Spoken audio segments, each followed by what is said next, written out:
Hello mga beshi, pauwi na nga po kami sa amin. Dala ko na nga ibag ko dahil may pasok na nga bukas.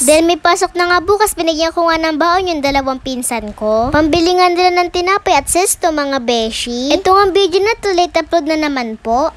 Hindi pa nga nag-aaral si Athena pero may baon na.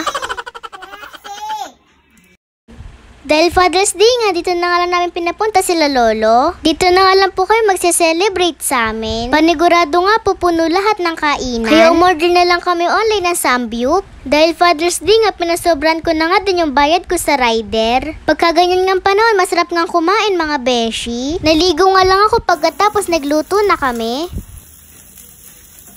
Sino dito naglalaro ng rollbox?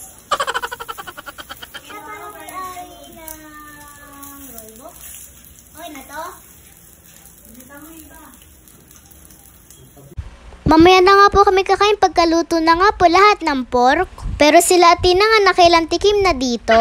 Mahilig kasi talaga si Athena sa baboy at taba.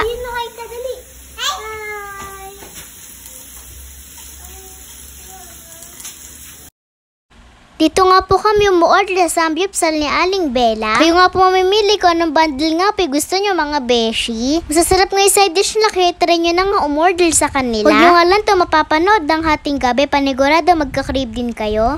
Habang nagluluto nga si Papa, binigay ko na nga din yung regalo ko sa kanya. Si Papa nga lang po yung nabigyan ko ng regalo ngayon. Last year nga may manibuhay pa sila pati dalawang lolo ko. Bawi na nga lang po ako sa susunod. Alam nyo naman nagpapaayos nga po ng bay ang beshi nyo. Bumili nga si Tita Manika ng lechon manok kaya nagpasabay nga ako ng inoki. Maluluto na nga ipol kaya nagsikain na nga kami dito. Kanina pa nga kami nagugutom sa amoy mga beshi. Inuna na nga bigyan ng pagkain yung mga bata. Happy Father's Day po sa lahat ng tatay. Habang pinovoice over ko nga to, gusto ko na nga ulit mag-samji. Kabidyo call nga ni Tito Brian yung kapatid niya. Dada! Kain! Kain! Oh, baka malaglag.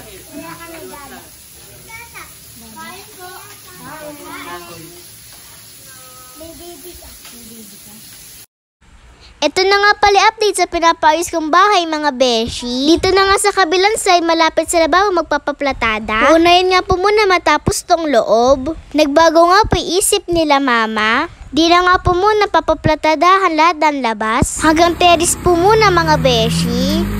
Dahil papipinturahan na nga din po ni mama yung loob. Kinulang nga po kami sa buwan kaya nagpa-deliver po kami sa amin.